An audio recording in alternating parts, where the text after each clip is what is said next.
بسم الله الرحمن الرحيم طه ما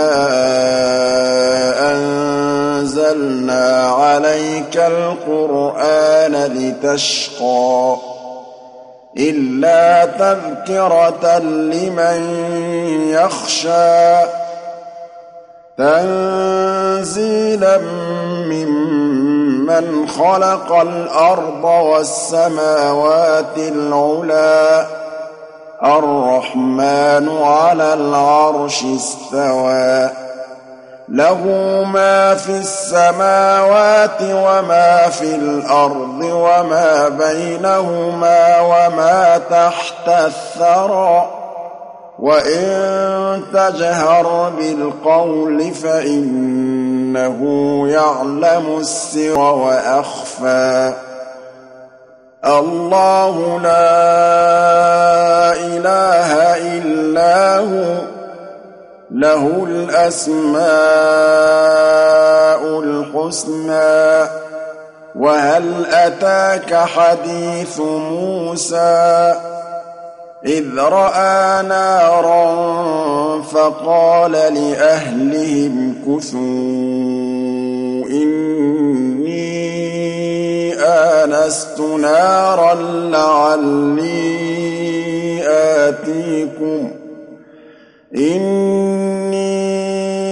آنست نارا لعلي آتيكم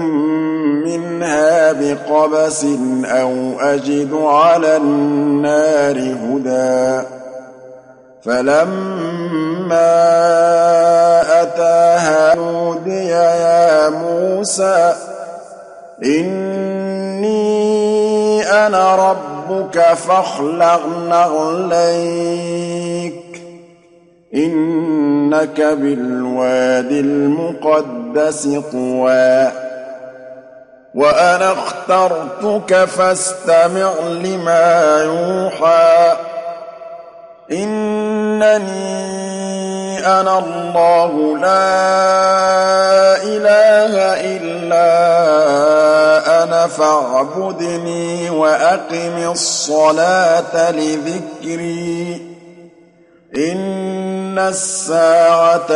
آتية أكاد أخفيها لتجزى كل نفس بما تسعى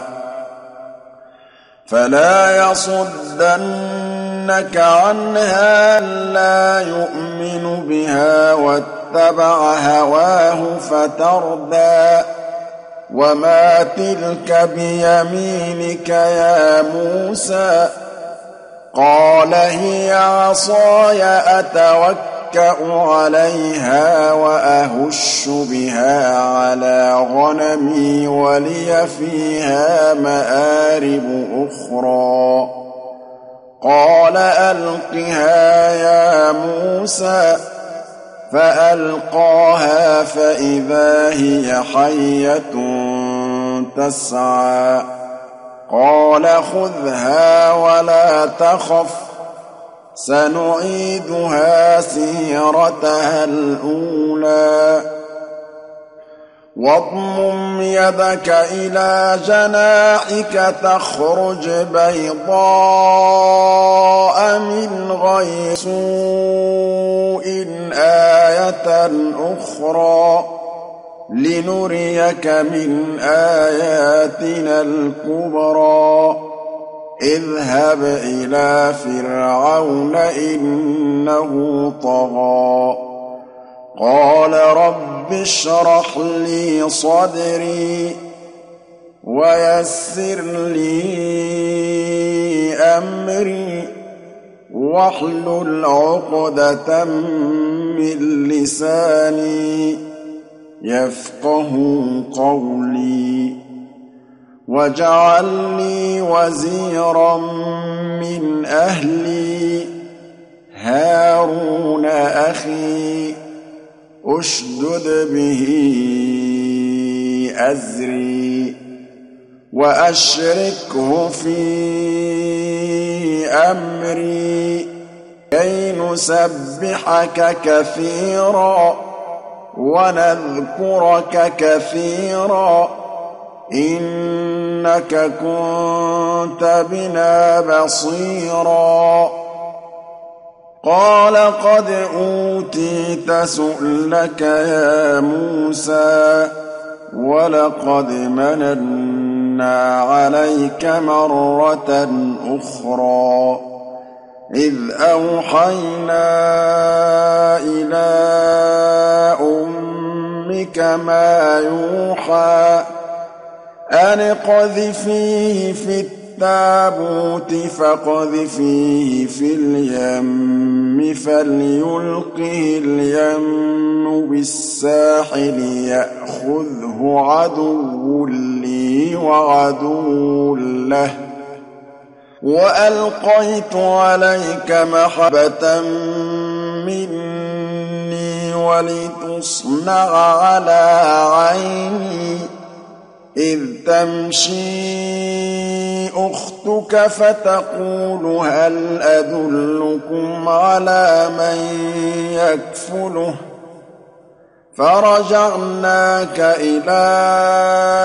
أمك كي تقر عينها ولا تحزن وقتلت نفسا فنجيناك من الغم وفتناك فتونا فلبثت سنين في أهل مدين ثم جئت على قدر يا موسى واصطنعتك لنفسي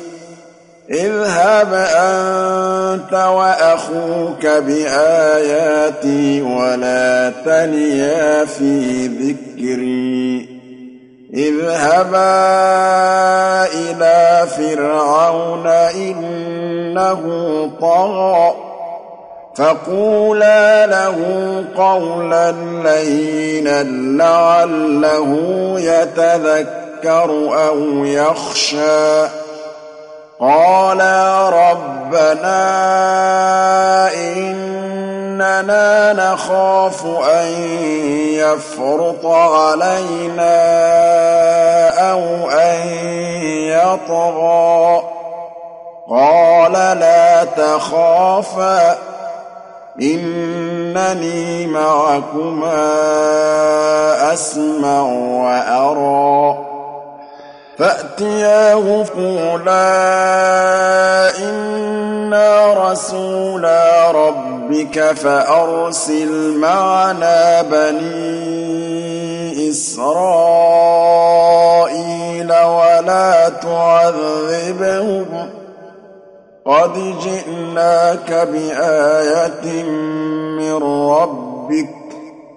والسلام على من اتبع الهدى إنا قد أوحي إلينا أن العذاب على من كذب وتولى قال فمن ربكما يا موسى قال ربنا الذي أعطى كل شيء خلقه ثم هدى قال فما بال القرون الأولى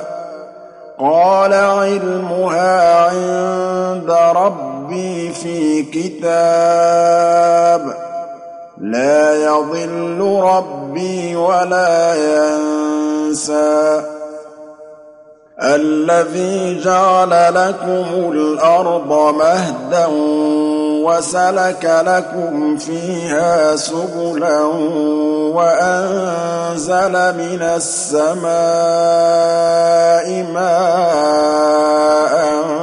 فأخرجنا به أزواجا من نبات شتى كلوا وارعوا أنعامكم إن في ذلك لآيات لأولي منها خلقناكم وفيها نعيدكم ومنها نخرجكم تارة أخرى ولقد أريناه آياتنا كلها فكذب وأبى قال أجئتنا لتخرجنا من أرضنا بسحرك يا موسى فلنأتينك بسحر مثله فاجعل بيننا وبينك موعدا لا نخلفه نحن ولا أنت مكانا سوى قال موعدكم يوم الزينة وأن يحشر الناس ضحى فتولى فرعون فجمع كيده ثم أتى قال لهم موسى ويلكم لا تفتروا على الله كذبا فيسحتكم بعذاب وقد خاب من افترى فتنازعوا أمرهم بينهم وأسروا النجوى قالوا إن هذان لساحران يريدان أن يخرجاكم من أرضكم بسحرهما ويذهبا بطريقتهم المثلى فأجمعوا كيدكم ثم أتوا صفا وقد أفلح اليوم من استعلى قالوا يا موسى إما أن تلقي وإما أن نكون أول من ألقى قال بل ألقوا فإذا حبالهم وعصيهم يخيل إليه من سحرهم أنها تسعى فأوجس في نفسه خيفة موسى قلنا لا تخف إنك أنت الأعلى وألق ما في يمينك تلقف ما صنعوا إنما صنعوا كيد ساحر ولا يفلح الساحر حيث أتى فألقي السحرة سجدا قالوا آمنا برب هارون وموسى قال آمنتم له قبل أن آذن لكم إنه لكبيركم الذي علمكم السحر فلأقطعن أيديكم وأرجلكم من خلاف ولأصلبنكم في جذوع النخل ولتعلمن أينا أشد عذابا وأبقى قالوا لن نؤثرك على ما جاءنا من البينات والذي فطرنا فاقض ما أنت قاض إنما تقضي هذه الحياة الدنيا إنا آمنا بربنا ربنا ليغفر لنا خطايانا وما أكرهتنا عليه من السحر والله خير وأبقى إنه من يأت ربه مجرما فإن له جهنم لا يموت فيها ولا يحيا ومن يأته مؤمنا قد عمل الصالحات فأولئك لهم الدرجات العلى جنات عدن تجري من تحتها الأنهار خالدين فيها وذلك جزاء من تزكى ولقد أوحينا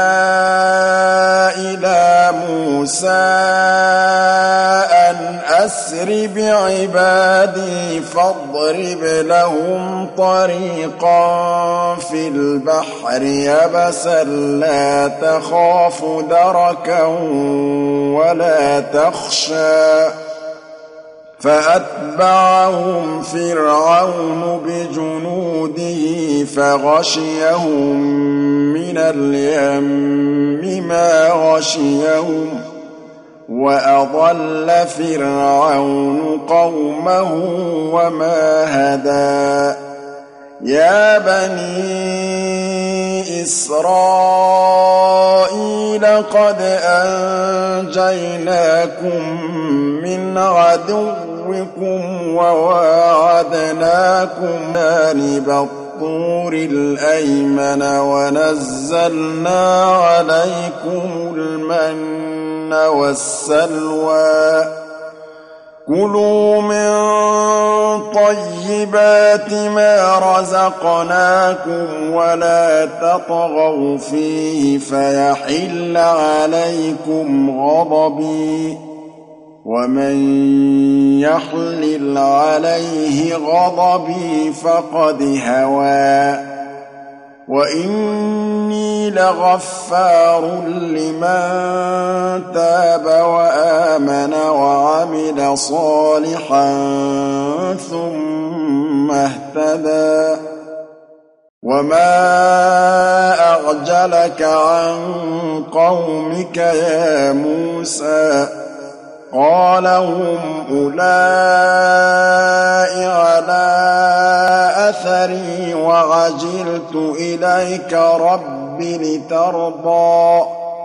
قال فإنا قد فتنا قومك من بعدك وأضلهم السامري فرجع موسى إلى قومه غضبان أسفا قال يا قوم ألم يعدكم ربكم وعدا حسنا أفطال عليكم العهد أم أردتم أن يحل عليكم غضب من ربكم فأخلفتم موعدي قالوا ما أخلفنا موعدك بملكنا ولكننا حملنا أوزارا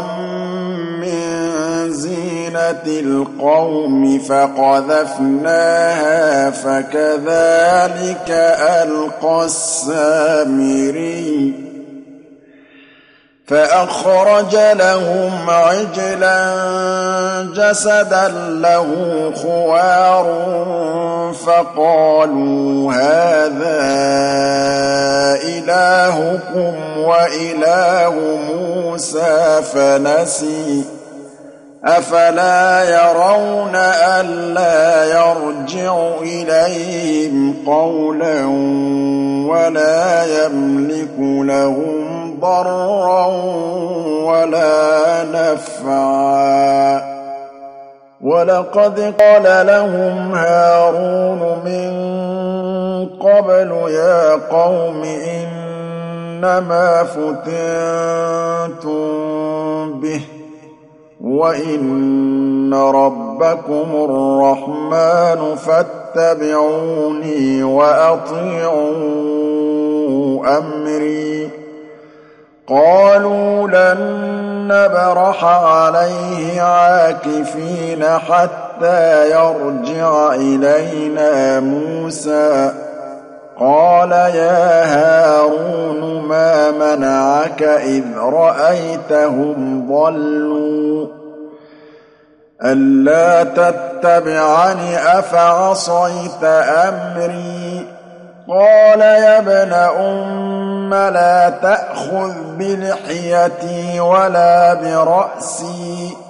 إني خشيت أن تقول فرقت بين بني إسرائيل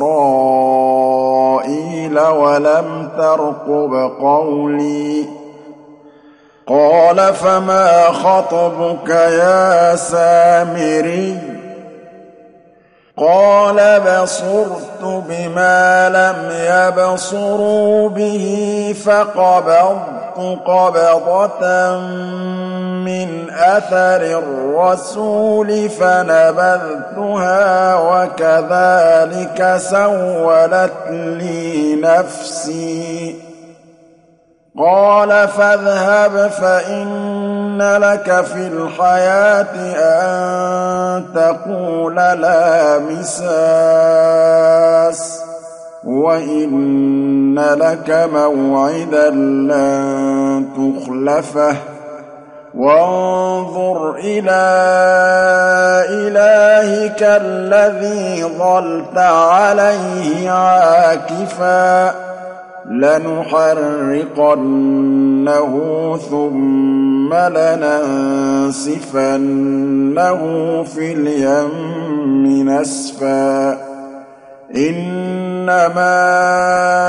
إلهكم الله الذي لا إله إلا هو وسع كل شيء علما كذلك نقص عليك من أنباء ما قد سبق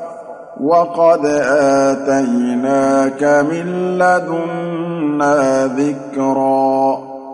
من أعرض عنه فإنه يحمل يوم القيامة وزرا خالدين فيه وساء لهم يوم القيامة حملا يوم ينفخ في الصور ونحشر المجرمين يومئذ زرقا يتخافتون بينهم إن لبثتم إلا عشرا نحن أعلم بما يقولون إذ يقول أمثلهم طريقة إن لبثتم إلا يوما ويسألونك عن الجبال فقل ينسفها ربي نسفا فيذرها قاعا صفصفا لا ترى فيها عوجا ولا أمتا يومئذ يتبعون الداعي لا عوج له وخشعت الأصوات للرحمن فلا تسمع إلا همسا يومئذ لا تنفع الشفاعة إلا من أذن له الرحمن ورضي له قولا يَعْلَمُ مَا بَيْنَ أَيْدِيهِمْ وَمَا خَلْفَهُمْ وَلَا يُحِيطُونَ بِهِ عِلْمًا وَعَنَتِ الْوُجُوهُ لِلْحَيِّ الْقَيُّومِ وَقَدْ خَابَ مَنْ حَمَلَ ظُلْمًا وَمَن يَعْمَلْ مِنَ الصَّالِحَاتِ وَهُوَ مُؤْمِنٌ فَلَا يَخَافُ ظُلْمًا وَلَا هَضْمًا وَكَذَٰلِكَ أَنزَلْنَاهُ قُرْآنًا عَرَبِيًّا وَصَرَّفْنَا فِيهِ مِنَ الْوَعِيدِ لَعَلَّهُمْ يَتَّقُونَ أَوْ يُحْدِثُ لَهُمْ ذِكْرًا فَتَعَالَى اللَّهُ الْمَلِكُ الْحَقُّ وَلَا تَعْجَلْ بِالْقُرْآنِ مِن قَبْلِ أَن يُقْضَىٰ إِلَيْكَ وَحْيُهُ وَقُل رَّبِّ زِدْنِي عِلْمًا وَلَقَدْ عَهِدْنَا إِلَىٰ آدَمَ مِن قَبْلُ فَنَسِيَ وَلَمْ نَجِدْ لَهُ عَزْمًا وَإِذْ قُلْنَا لِلْمَلَائِكَةِ اسْجُدُوا لِآدَمَ فَسَجَدُوا إِلَّا إِبْلِيسَ أَبَىٰ فَقُلْنَا يَا آدَمُ إِنَّ هَٰذَا عَدُوٌّ لَّكَ وَلِزَوْجِكَ فَلَا يُخْرِجَنَّكُمَا مِنَ الْجَنَّةِ فَتَشْقَىٰ إِنَّ لَكَ أَلَّا تَجُوعَ فِيهَا وَلَا تَعْرَىٰ وَأَنَّكَ لَا تَظْمَأُ فِيهَا وَلَا تَضْحَىٰ فَوَسْوَسَ إِلَيْهِ الشَّيْطَانُ قَالَ يَا آدَمُ هَلْ أَدُلُّكَ عَلَىٰ شَجَرَةِ الْخُلْدِ وَمُلْكٍ لَّا يَبْلَىٰ فَأَكَلَا مِنْهَا فَبَدَتْ لَهُمَا سَوْآتُهُمَا وَطَفِقَا يَخْصِفَانِ عَلَيْهِمَا مِن وَرَقِ الْجَنَّةِ وَعَصَىٰ آدَمُ رَبَّهُ فَغَوَىٰ ثُمَّ اجْتَبَاهُ رَبُّهُ فَتَابَ عَلَيْهِ وَهَدَىٰ قَالَ اهْبِطَا مِنْهَا جَمِيعًا بَعْضُكُمْ لِبَعْضٍ عَدُوٌّ فَإِمَّا يَأْتِيَنَّكُم مِّنِّي هُدًى فَمَنِ اتَّبَعَ هُدَايَ فَلَا يَضِلُّ وَلَا يَشْقَىٰ وَمَنْ أَعْرَضَ عَن ذِكْرِي فَإِنَّ لَهُ مَعِيشَةً ضَنكًا وَنَحْشُرُهُ يَوْمَ الْقِيَامَةِ أَعْمَىٰ قَالَ رَبِّ لِمَ حَشَرْتَنِي أَعْمَىٰ وَقَدْ كُنتُ بَصِيرًا قَالَ كَذَٰلِكَ أَتَتْكَ آيَاتُنَا فَنَسِيتَهَا وَكَذَٰلِكَ الْيَوْمَ تُنسَىٰ وَكَذَٰلِكَ نَجْزِي مَنْ أَسْرَفَ وَلَمْ يُؤْمِن بِآيَاتِ رَبِّهِ وَلَعَذَابُ الْآخِرَةِ أَشَدُّ وَأَبْقَىٰ أَفَلَمْ يَهْدِ لَهُمْ كَمْ أَهْلَكْنَا قَبْلَهُم مِّنَ الْقُرُونِ يَمْشُونَ فِي مَسَاكِنِهِمْ إِنَّ فِي ذَٰلِكَ لَآيَاتٍ لِّأُولِي النُّهَىٰ ولولا كلمة سبقت من ربك لكان لزاما وأجل مسمى فاصبر على ما يقولون وسبح بحمد ربك قبل طلوع الشمس وقبل غروبها ومن آناء الليل فسبح وأطراف النهار لعلك ترضى ولا تمدن عينيك إلى ما متعنا به أزواجا منهم زهرة الحياة الدنيا لنفتنهم فيه ورزق ربك خير وأبقى وأمر أهلك بالصلاة واصطبر عليها لا نسألك رزقا نحن نرزقك والعاقبة للتقوى وقالوا لولا يأتينا بآية من ربه أولم تأتهم بينة ما في الصحف الأولى ولو أنا أهلكناهم بعذاب من قبله لقالوا ربنا لولا أرسلت إلينا رسولا فنتبع آياتك من قبل أن نذل ونخزى قل كل متربص فتربصوا